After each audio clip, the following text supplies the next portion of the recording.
I never thought I'd be the kind of man who would have to prove to the world that I'm not the villain in my own story. But here I am, standing in the middle of a custody war, watching my ex-wife twist the truth and realizing the only way to fight back is with cold, hard evidence. And the craziest part? It's not strangers I have to defend myself against. It's her own family. The people who once hugged me, welcomed me into their home, and called me a son. Now, they're my front door, accusing me of being a monster who's keeping their daughter away from her kids. And that's when I decide, enough is enough. I hand them the custody evaluation. I let them read every brutal, unflattering word about their precious daughter. And when they finally see the truth, the look on their faces says it all. But I'll get to that moment later. First, you need to know how we got here. My name doesn't matter. What matters is that I'm a father. I'm the father of two incredible 9-year-old twins, a boy and a girl. They're my entire world, my reason for getting up every morning, and the one thing that's kept me sane through all of this chaos. Back in 2017, everything came crashing down. That was the year my marriage ended. That was the year I discovered the woman I had promised forever to had already given her heart and her body to someone else. She cheated. She didn't even try to hide it well. I found out, confronted her, and instead of apologizing or begging for forgiveness, she confessed she was in love with him. Not me, not the father of her children, but him. The irony? He was married too. And when I told his wife what was happening, I blew their lives apart as well. 2 marriages destroyed in one ugly revelation. And I'll be honest, after that, I didn't look back.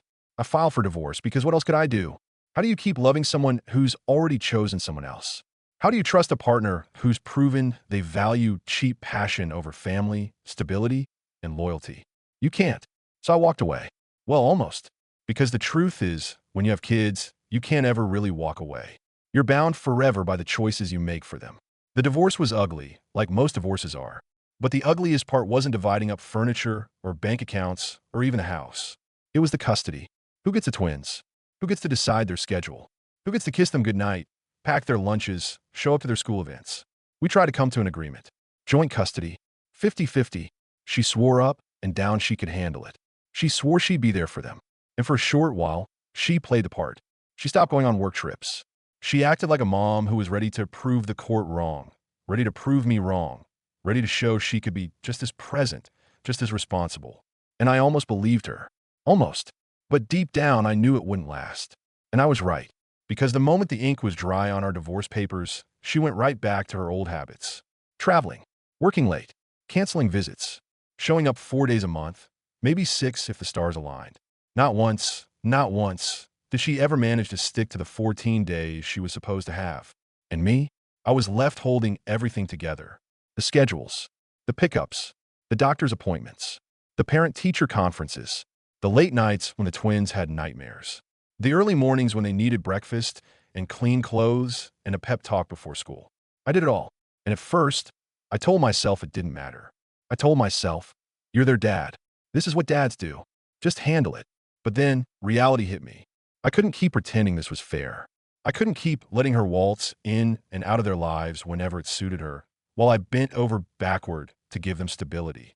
So I started documenting every missed day, every canceled visit, every excuse, every time she promised she'd be there and wasn't.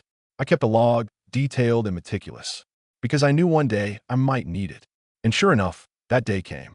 A year after the divorce, I'd had enough. I filed for physical custody. I wanted it in writing. I wanted it official, because my kids deserved better than inconsistency. They deserved better than being told, "Mom's too busy again." Of course, my ex fought it.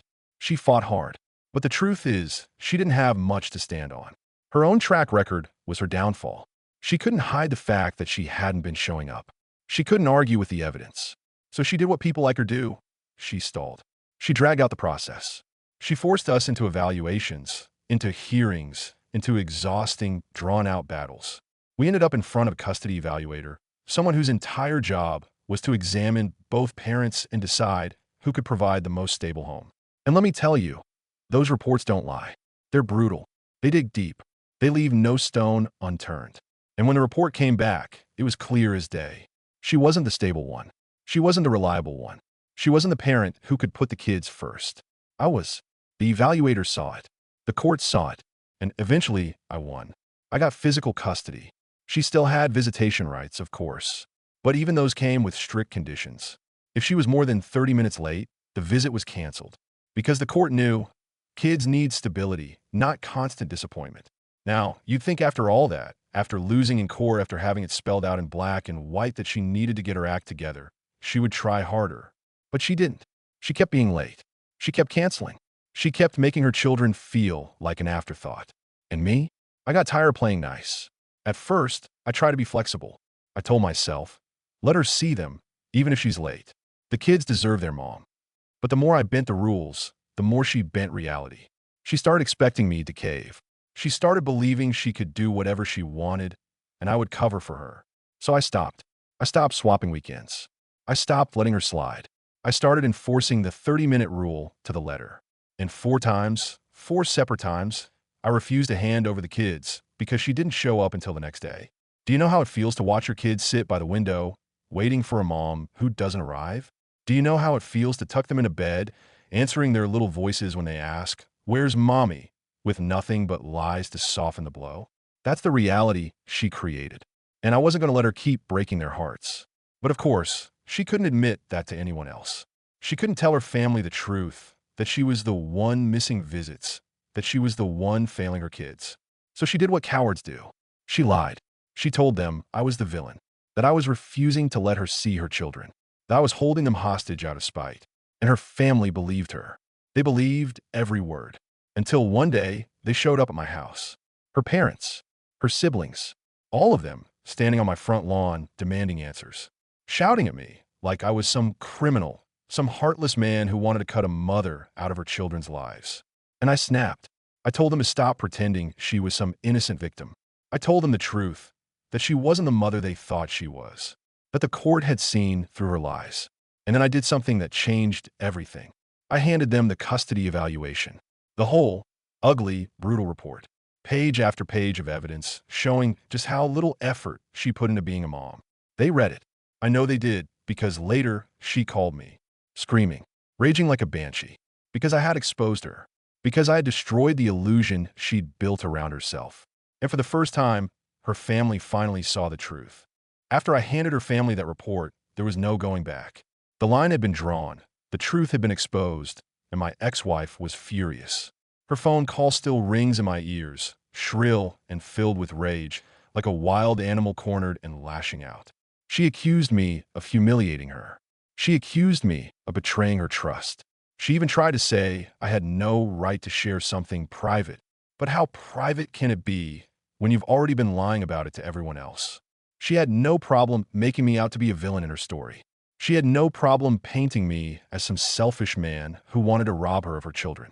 But the second I held up the truth, suddenly I was the bad guy. That's the twisted logic of someone who doesn't want accountability. And as I listened to her scream, something inside me hardened. I realized this fight wasn't just about custody anymore. It was about the truth. It was about showing everyone, my kids, her family, even her, that lies don't get to win. Her family's reaction was mixed. Her parents, they backed down. They actually apologized to me. It was awkward, but they admitted they hadn't known the full story. They said they were sorry for showing up at my house, sorry for assuming the worst, sorry for letting her manipulate them. And for a brief moment, I felt relief. Finally, someone besides me could see the reality. Finally, someone else acknowledged that she wasn't the saint she pretended to be. Her brother, too. He mumbled an apology, awkward and half-hearted, but still an apology. But her sister? Her sister refused to let go of the lie. She kept telling me I was cruel. She said I was using the kids as weapons. She said a real man wouldn't punish a mother just for being late. And that's when I snapped again. I told her point blank, your sister's behavior is the reason my kids are in therapy. Her neglect is why they cry at night, why they think love is conditional, why they don't trust her anymore. And for once, she didn't have a comeback. She just went quiet.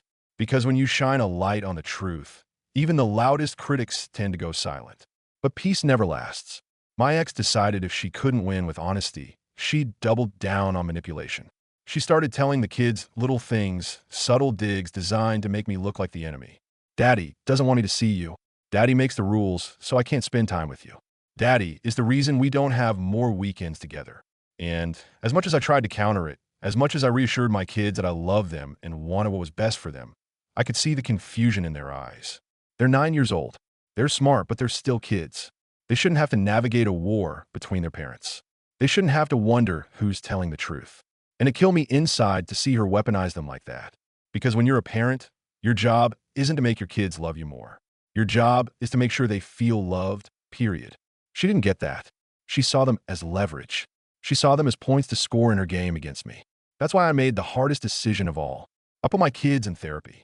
Not because they were broken, not because I couldn't handle it myself, but because they deserved a safe space to process everything.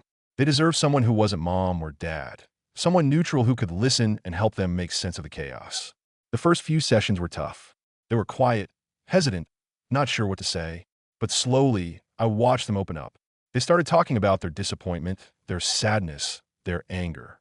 They started admitting how much it hurt when their mom didn't show up, or when she dropped them off early, or when she said she was too busy for them. They cried, they vented, and they began to heal. And as painful as it was to hear, it confirmed everything I already knew. It wasn't me keeping them from her. It was her own actions, her own neglect, her own inability to prioritize her kids. Meanwhile, the tension with her family lingered. Even though her parents apologized, I could feel the awkwardness every time we crossed paths. They still loved their daughter, of course, and I can't blame them for that. But they couldn't deny what they'd read. They couldn't erase the words from that custody evaluation. And every time they looked at me, I could tell they were torn between guilt and disappointment. Her sister, though, didn't let it go. She called me more than once, lecturing me about forgiveness, telling me to be the bigger person, insisting I should bend the rules for the sake of family harmony. And every time, I told her the same thing. Family harmony doesn't come at the expense of my kids' mental health. Because that's what this was about. Not me, not my ex, not her siblings or parents or reputation. The kids. Always the kids. And then something happened that changed everything. One night, my daughter came to me. She sat on the edge of my bed, clutching her stuffed animal, her eyes wide and serious in a way no 9-year-old's eyes should ever be. And she said, "Daddy, why does mommy always say you're mean? You're not mean." That broke me, because I realized she'd been carrying those words around. She'd been trying to make sense of them, trying to reconcile the mom she loves with the lies she's hearing.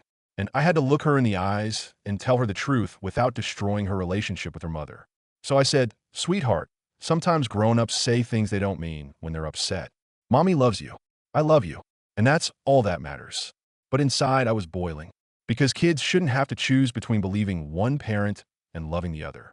Kids shouldn't be pawns in an adult's ego battle. And in that moment, I promised myself I'd never let her lies go unchallenged again. So I kept documenting. Every visit she missed, every time she was late, every time the kids came home upset because of something she said.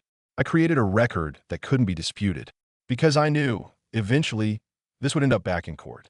It always does with people like her. And when that day comes, I won't be caught off guard. I'll be ready. Of course, my ex didn't take this lying down. She started playing the victim harder than ever, posting vague messages online, telling mutual friends that I was controlling, abusive, manipulative. She wanted sympathy. She wanted attention. She wanted everyone to believe she was this poor, helpless mother fighting against a cruel ex-husband. But here's the thing about lies. They don't hold up under scrutiny. People started asking questions. People started noticing the inconsistencies. And slowly, the sympathy she craved began to dry up. Because you can only cry wolf so many times before people stop listening. Through it all, I made one decision that I'll never regret. I kept her family connected to the kids. Every Wednesday, without fail, the twins saw their grandparents. On weekends, sometimes they visited their aunt and uncle. In the summer, they even went on trips with them. Because as much as I resented my ex, as much as I despised her lies, I knew her family wasn't the enemy. The kids loved them. They needed them. And I wasn't about to rob them of those bonds just to prove a point. That's the difference between me and her. I put the kids first. She put herself first. But the breaking point was coming. Because no matter how much I tried to shield the kids, no matter how many rules I enforced, no matter how much therapy helped, her behavior wasn't changing. She was still late. She was still inconsistent. She was still lying. And the kids were the ones paying the price. Their little hearts could only take so much disappointment. Their little minds could only absorb so many contradictions. And I knew something had to give. I couldn't keep living in this constant state of tension. I couldn't keep picking up the pieces after every broken promise. I couldn't keep being the villain in her story while she painted herself as a martyr. The climax of this battle was coming, and when it did, there would be no turning back. The storm has been building for years. Every late arrival, every canceled visit, every lie whispered into the ears of my children, every accusation hurled at me by her and her sister. It all led to this, the moment where everything finally boils over. By this point, I'm exhausted. Not physically, though God knows raising twins on your own will drain every ounce of energy you have. No, this was a deeper exhaustion. The kind that seeps into your bones, into your spirit. The kind that comes from fighting the same battle over and over again, knowing the other side will never change. I had bent. I had compromised. I had swallowed my pride more times than I could count, all in the name of keeping the peace. But peace never came. Instead, I watched my kids grow sadder, more guarded, less trusting of their mother, and more cautious even with me. They learned too early that promises can be broken, that love can be conditional, that adults can lie straight to their faces. And that's something no child should ever have to learn. The last straw came on what should have been a normal weekend. She was supposed to pick them up Friday evening, 6 o'clock sharp. The kids were packed, sitting by the door, buzzing with excitement. They wanted to see their mom. No matter how many times she let them down, they still hoped. Because that's what kids do. They hope. They forgive. They believe, even when they shouldn't. 6 o'clock came. Then 6:30. Then 7. No call. No text. Nothing. By 8, my daughter's smile had faded. By 9, my son had stopped asking when she'd be there. And by 10, I tucked them into bed, their suitcases still by the door, untouched. The next morning, my phone rang. It was her. No apology. No shame. Just irritation in her voice as she said, "I'll come by later today. Have them ready." And that was it. Like her time was the only one that mattered. Like her children weren't sitting there crushed, waiting for a mother who couldn't be bothered to show up. So I said no. I told her she'd missed her time, that the visit was canceled, according to the court order. And she exploded, screaming, cursing, accusing me of using the kids against her. And I didn't raise my voice. I didn't argue. I just repeated the same words over and over. You missed your time. The visit is canceled. A day later, her sister showed up at my door again. Not her parents this time. Not her brother. Just her sister, furious and spitting venom. "You're a monster," she hissed. "You're tearing this family apart. You're keeping the kids from their mother." I stood there, calm but burning inside, and I told her the truth. Your sister is keeping herself from her kids. Every late arrival, every broken promise, every lie, that's on her, not me. But she didn't want to hear it. She didn't care about the truth. She wanted a villain, and I was the easiest target. So I did something I hadn't planned to do. I handed her the custody evaluation too. I told her, "Read this, then look me in the eye and tell me I'm the problem." She snatched it from me, her face red with anger, and stormed off. And later, when my ex called me, screaming again, I knew she'd read it. Because once you see the truth in black and white, you can't unsee it. That night, the phone calls didn't stop. First from my ex, then from her sister, then from block numbers, likely her friends. Voicemails filled with accusations, with threats, with insults. And as I listened to them, something inside me shifted. I wasn't scared. I wasn't shaken. I was free. Because the truth was out. The mask had been ripped away. Her family could hate me all they wanted, but they could never again claim ignorance. They knew who she was now. They knew who I was. And they knew who the kids could count on. Over the next few weeks, the dust began to settle. Her parents reached out to me again, gently, cautiously, apologizing once more. They wanted to keep seeing the kids, and I agreed. Because no matter what, the kids deserve their grandparents.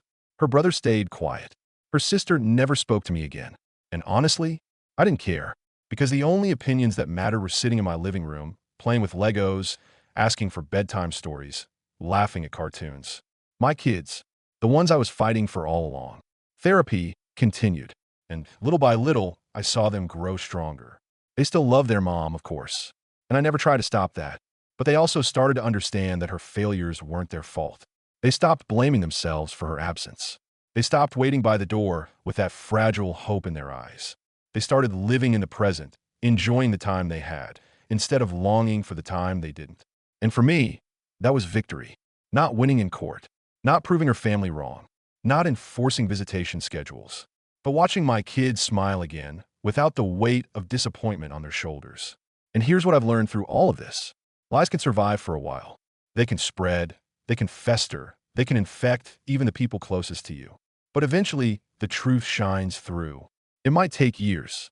It might take a brutal custody evaluation. It might take handing out those documents like a shield against slander. But the truth doesn't stay buried forever. And when it comes out, it's liberating. For me, for my kids, even for her family, whether they wanted to admit it or not. Today, my life isn't perfect. Co-parenting with someone like her never will be. But it's stable. The kids have routine. They have therapy. They have love. And they know who shows up. They know who keeps their promises. They know who puts them first. And that's all I ever wanted. So now I ask you, was I wrong for exposing my ex-wife's lies to her own family? Was I wrong for handing them that custody evaluation instead of letting her smear me unchecked? Or was I simply defending myself and protecting my children from the narrative she was trying to spin? What would you have done if you were in my shoes?